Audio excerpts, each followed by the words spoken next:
Allah sallallahu alaihi wasallam in dai ka san son da kake min ba na tsakani da Allah bane ka juya kai tafiyanka dakata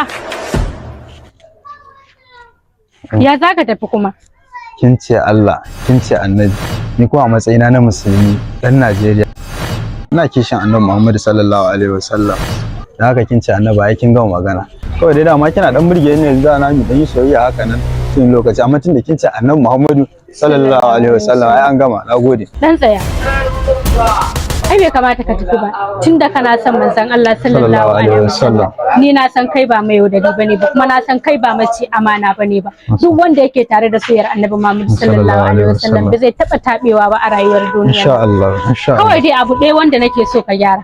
wannan askin kanka da wannan shigan kayan naka da kake yi shine kawai zan gyara maka ya kamata ka daina sa wannan kayan ni malaman islamiyya ce in dai har kana kaunata ka daina wannan sa kayan